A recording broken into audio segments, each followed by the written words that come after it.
Sports Today family members, and we are now gearing up for the last match in October, Pakistan versus Bangladesh at the Eden Gardens in Kolkata. Now, before the start of the match, there has been incredible turmoil in Pakistan. One, PCB chief chairman of selectors Inzamam Haq has resigned. There is massive scrutiny over Babar Azam, and one of the corporations has issued a statement about player management and everything. So there is total chaos in Pakistan cricket, as is the norm at that point in time. However, even off the field, some statements are continuing to cause some kind of confusion, because just before the press conference that was held between Pakistan and Bangladesh, they had a pre-match press conference. Grant Bradburn, the head coach, he stated that Pakistan do not get to play top nations on a frequent basis. That is the reason why, when he said, this was a question pertaining to the ICC ODI rankings. He said, look, it is skewed. You don't have to look totally into it. We don't get to play most of the top nations, especially India, on a consistent basis. That is why they are lagging behind in the curve at this point in time. Now, most of the top nations, if you have to look at it, is there any merit in what Grant Bradburn has stated? Has he stated that, okay, we don't get to play the likes of top teams like New Zealand, England, Australia on a regular basis? Well, if you look at it, there is a certain bit of truth.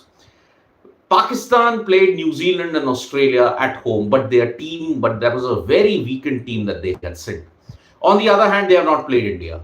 They only get to play the likes of Sri Lanka, West Indies, Afghanistan. They haven't even played South Africa that much.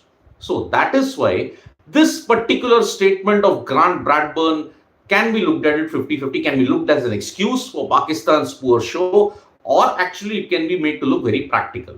Misbah-ul Haq, the former captain, had stated that yes, you don't get to the number one ranking, you don't have to take it seriously, because Pakistan has played with their played opponents who sent their C and D teams. That was the statement, that was a jibe that was given right to the Pakistan team and asked about the number one ranking. So this is the situation that Pakistan are facing in. Grant Bradburn is like stating that we don't get to play a lot of the top nations. Don't be fooled by the ICC rankings, because that is heavily skewed.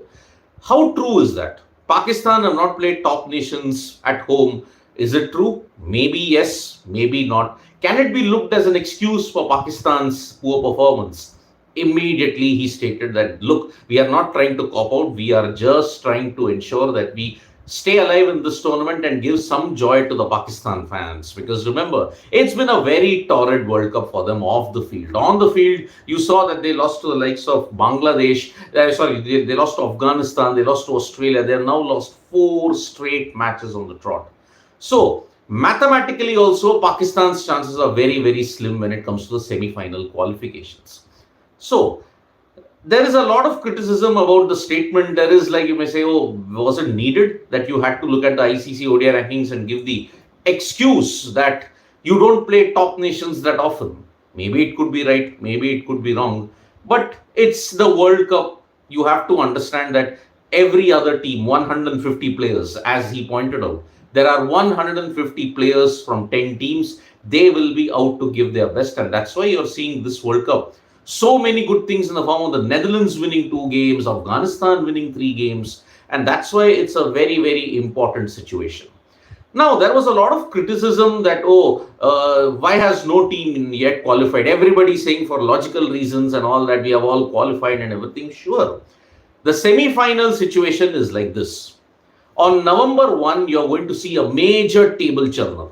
November 1 is New Zealand, South Africa. That game, the winner of that will probably determine who will be your top 4. Then on November 4, you are going to see a major churning, because New Zealand take on Pakistan. Pakistan, if they win today, they are still in with a mathematical chance. See, for number 3 and number 4, mostly for number 4, you have to hope that New Zealand lose all their games.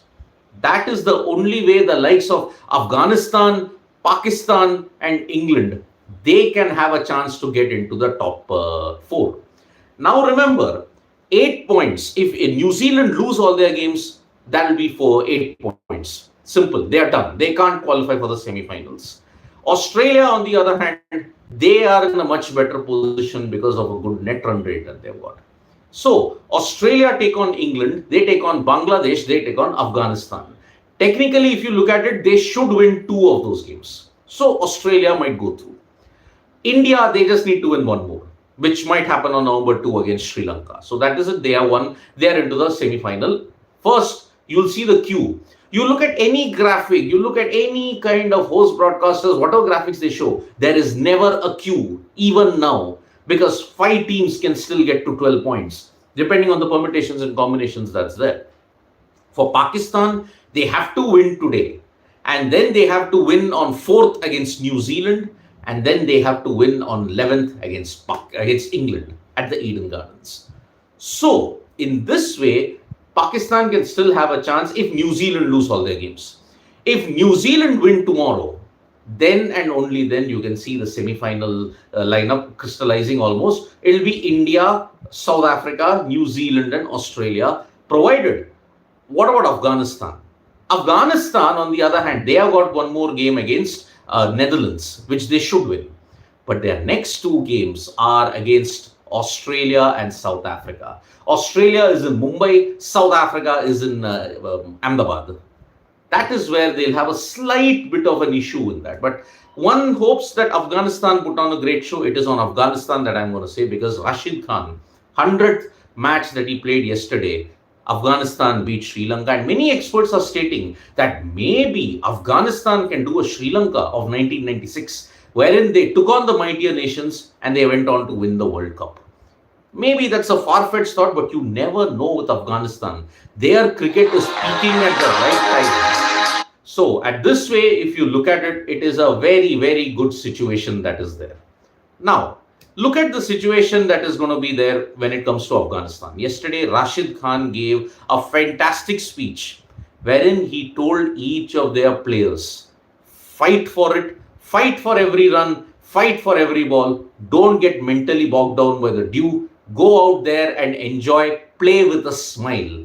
And that is exactly what Afghanistan did yesterday. They played with their spirit, they played with smile, they played with a warrior-like intent, and Sri Lanka were just blown away by it. So that is the current situation with Afghanistan. They are the only team now who can get to 12 points. That is why 5 teams can still get for 4 spots. So that's why no team has officially qualified. Tomorrow or day after, you'll see your first semi-finalists. So one will be India. If they win against Sri Lanka on November 2, that's it. They are qualified.